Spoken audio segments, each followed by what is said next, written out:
My never I say ma PENDREAM TV. PENDREAM TV there. I see them yopo. I want you to join me listening to a powerful message delivered by Mahama during the National Muslim Prayers and Thanksgiving Day, which you can't afford to miss. Please do join. This station still remains PENDREAM TV, the only channel that brings you the best and latest updates in politics. If you are new here, please don't forget to subscribe to the channel, hit the notification bell for more updates, like and also share to other members to watch as well. You can equally leave a comment at the comment section after watching, or send us a voice note on our WhatsApp number, which is 0277128777. Thank you. Our Maulana Nur Alhaji Mohammed bin Sali, the Amir and missionary in charge of the Ahmadiyya Muslim Mission, our national chairman, the Honorable Johnson Asedun Ketia, also known as General Mosquito, Alhaji Mahama Idrisu, Chairman of the Council of Elders of the NDC, Alhaj Isa Abdul Wahab Naib, Alhaj Isa Abdul Wahab Naib and First Deputy Amir,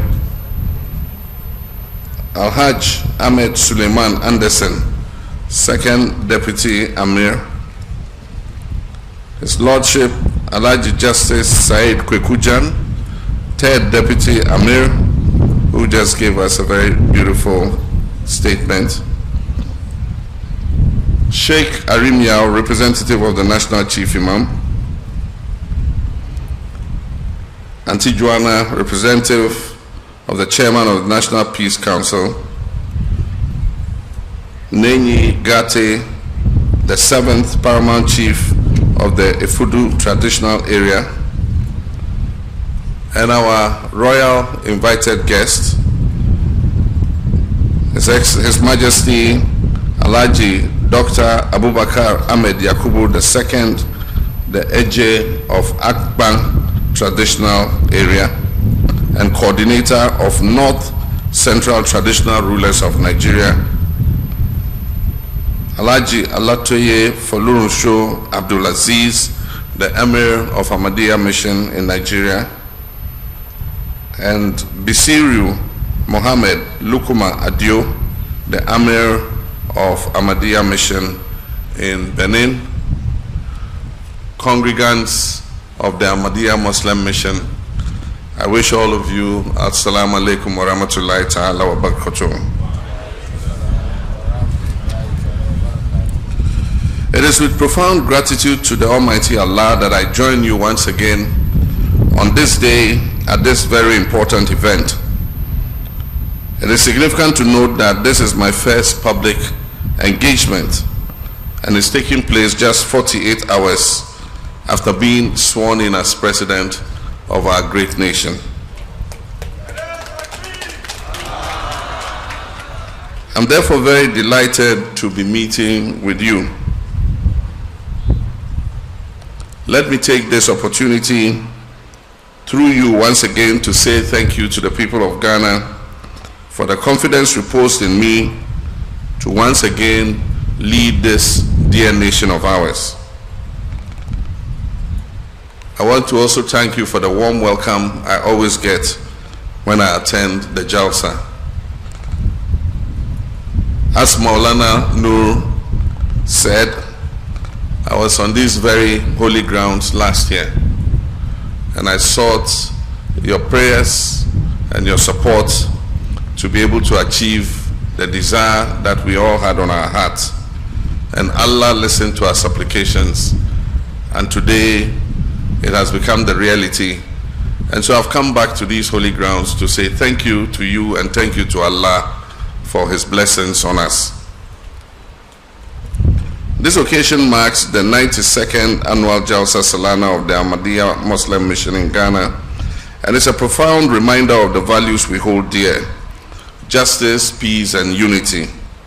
And today's theme, rightfully, is justice and peace, the essential ingredients for national development. And this does not only reflect these values, but is at the same time thought-provoking.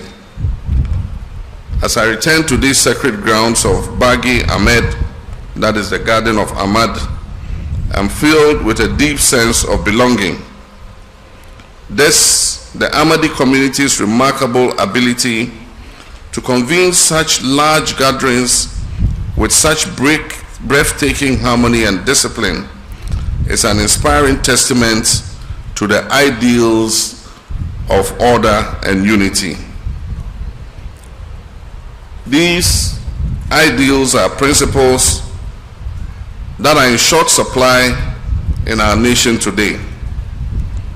And it is important for our nation to emulate the Ahmadiyya Muslim mission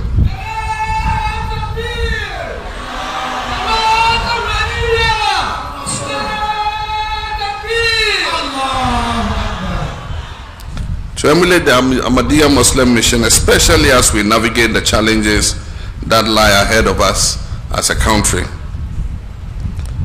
Before I proceed, I wish to first and foremost extend my heartfelt gratitude to the Almighty Allah for the blessings He has bestowed on Ghana with another peaceful and successful general election.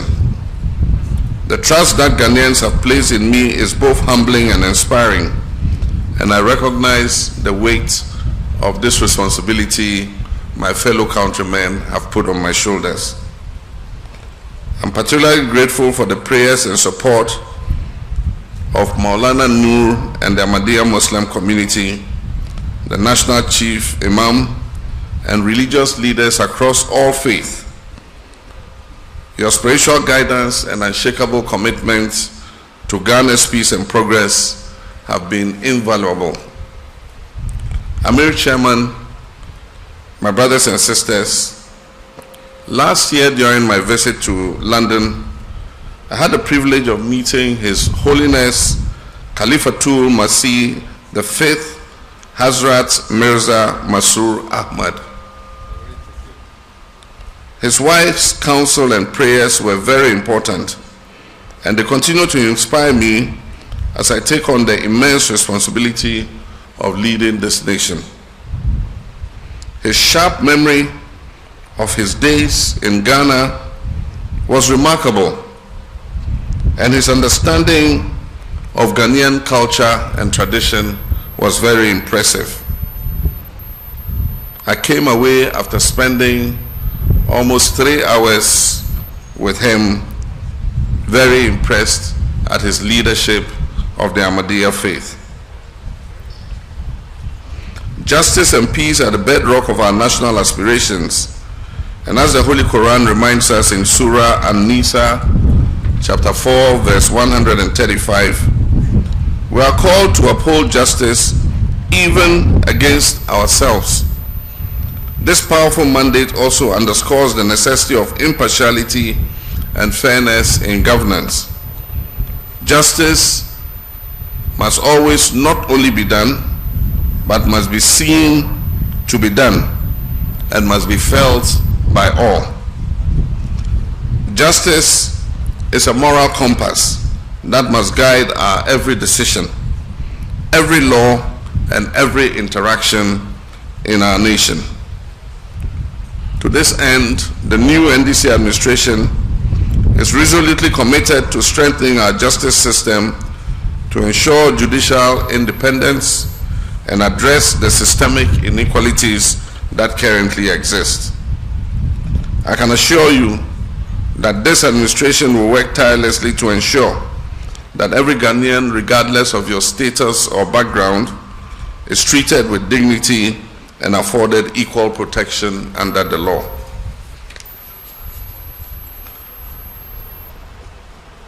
Amir, Chairman, my brothers and sisters, to achieve this objective of justice, we would have to move the stalled constitutional review process forward. To achieve this, I would soon establish a committee to begin the planning of a national constitutional review validation conference to achieve broad consensus on the way forward for the constitutional amendments that we have all proposed. My brothers and sisters, similarly, peace is a divine blessing of God, but it requires a concerted effort to maintain. And as Prophet Muhammad, peace be upon him, taught us, peace is the foundation upon which communities flourish. In this vein, our government will prioritize dialogue over unilateralism. We shall build consensus as we move along together. We shall encourage religious harmony and engage leaders across all faiths to continue to promote mutual understanding. The Ahmadiyya Muslim community's inspiring motto, and I quote, "Love for all and hatred for none," is a powerful example of this kind of peace and unity that we must strive to achieve as a nation. It is a call to action for every Ghanaian to contribute to a just and peaceful society. Amir Chairman, we are assuming office at a critical time in our nation's history. Ghana is faced with significant challenges, but that is exactly the reason why you elected us. We will transparently let you understand what those challenges are, and we will take responsibility for solving them. The Reset Agenda presents our collective commitment to restoring good governance, achieving economic stability, and creating opportunities for all. And that is exactly what we shall do. It is our blueprint for national progress and will not waver in its implementation. Let me give you examples of some of the challenges we face immediately. Of the West African gas pipeline was supposed to take place in October last year. At the intervention of this government, it was postponed till January. This is a long delayed maintenance and has to be urgently done. But what it means is that there will be no gas available for all our generating plants in the east of Ghana, that is the Tema Enclave, because it will have curtailed the gas coming from Nigeria and the gas that comes in the reverse flow from our gas processing plants in the west. And so it means that the thermal generating plants in the Tema Enclave would have no access to gas. And normally, to forestall blackouts because of the loss of almost 2,000 megawatts of power, we have to make provision for fuel.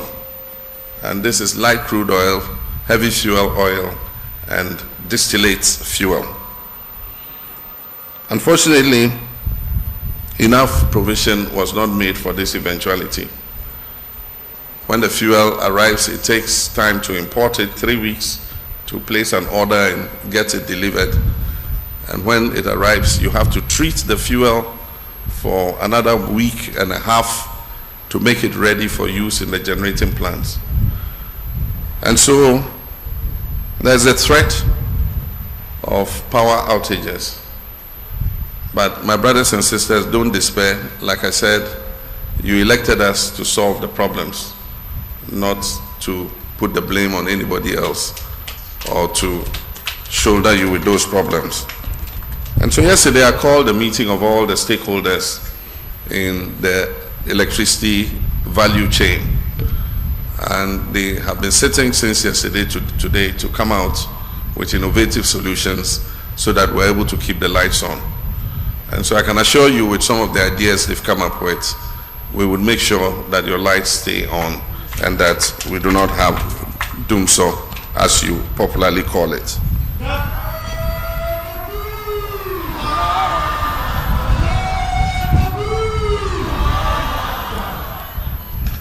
Amir Chairman, education is the cornerstone of national progress. And to this end, as promised, while strengthening basic education, we will sustain and enhance the free SHS policy so that we gain the benefits that it is intended to bestow. We will address challenges such as overcrowding to ensure quality education at all levels. Our plans also include free tuition for first-year students entering public tertiary institutions, the completion of abandoned e-blocks, and investments to provide equitable learning opportunities nationwide and across the whole education value chain. These initiatives will empower our youth with the skills needed to excel in a rapidly changing world. We shall emphasize technical vocational education and training so that we can produce the skilled manpower that is needed for business and industry. I'm going to set up a planning committee to start working on the National Education Review Conference that I promised. This conference will review our educational system right from the kindergarten through the basic to secondary to tertiary to technical vocational education and identify what the hindrances to quality education are at each level of our educational system. I believe that this conference will come out with new ideas in order to provide us the outcomes that we need as a nation. Amir Chairman, a key focus of our administration is economic revitalization, as I said in my inaugural speech. This is going to be our immediate priority. How to stabilize our economy, bring down inflation, stabilize our currency, and run the economy in a transparent and accountable manner. Through a homegrown fiscal policy, we intend to alleviate the economic strain on citizens by removing some of the burdensome taxes and prioritize efficient revenue generation. It's our intention to capture more of the informal sector into the tax net so that we can fairly share the burden and incidence of taxation. The 24-hour economy policy, inspired by and tailored on global success models, will play a strategic role in this endeavor. This transformative initiative will create sustainable jobs, modernize our economy, and unlock Ghana's growth potential. In addition to this, healthcare is another urgent focus of our administration. We will prioritize investments in infrastructure and human resources to ensure accessible quality medical care. We shall continue abandoned health projects and operationalize them as key steps towards expanding healthcare access nationwide. My brothers and sisters, let me at this stage commend and congratulate the women of Ghana for the historic achievement in electing for the first time a female as the Vice President of the Republic of Ghana. By this action, we have broken the first glass ceiling to allow our women to progress even to the highest offices of the land. But there still remains one ceiling, and that is a concrete ceiling. And I assure you that myself and Professor Jane Nana Opoku-Agyeman are going to work to break the concrete ceiling so that the next generation of women can follow and aspire even to the presidency of this country.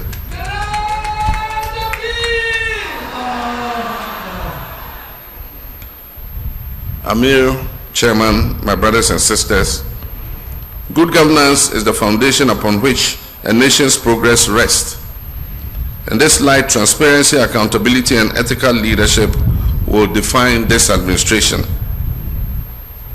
We shall pass a code of conduct for our office holders, and they will strictly abide by that code of conduct.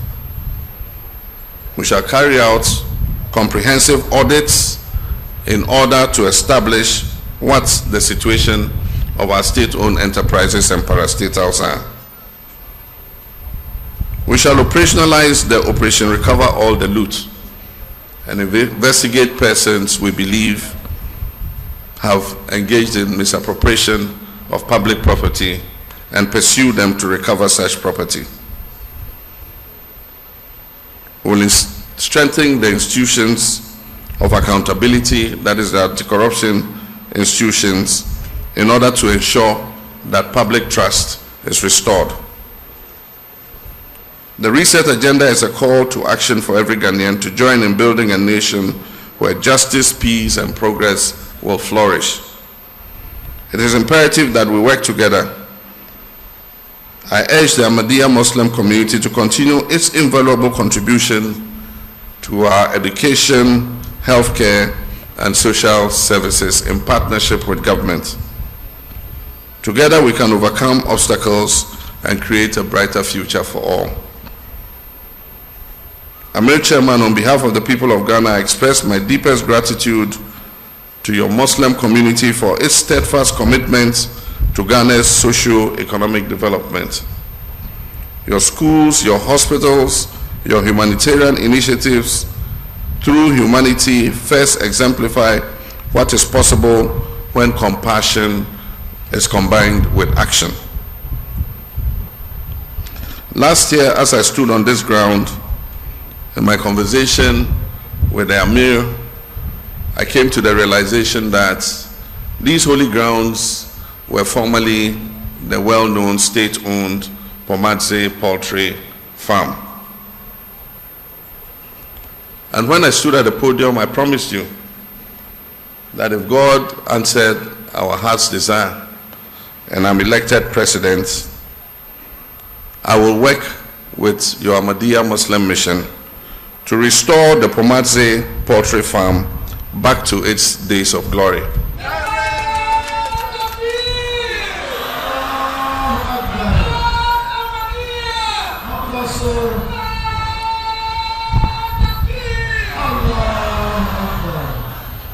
I want us to work to make the Ahmadiyya Muslim mission one of the biggest supplier of chicken in this country.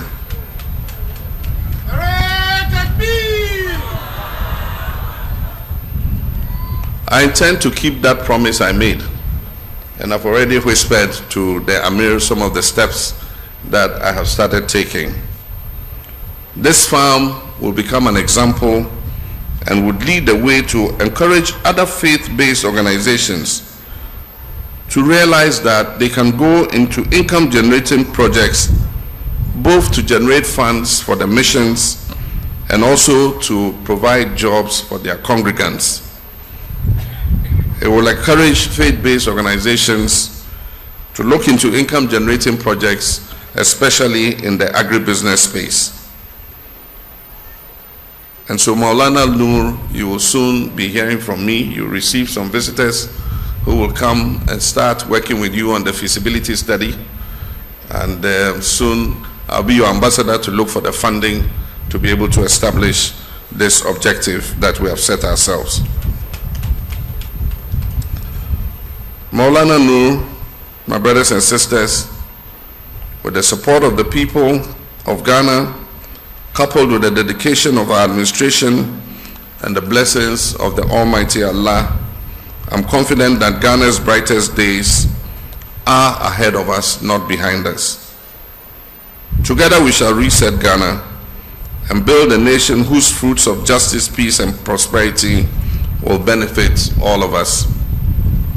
Let us come together and build the Ghana we all want. May Allah guide our efforts and bless our homeland Ghana and make her great and strong. I thank you for your kind attention.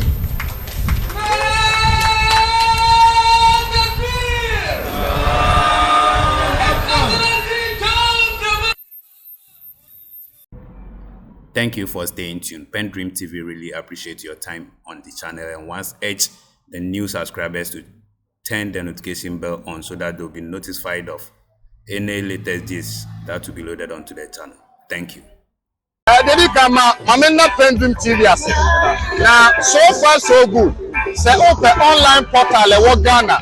Ah nipa share, nipa follow, nipa comment here. To my best of knowledge, without any biases, PENDREAM TV.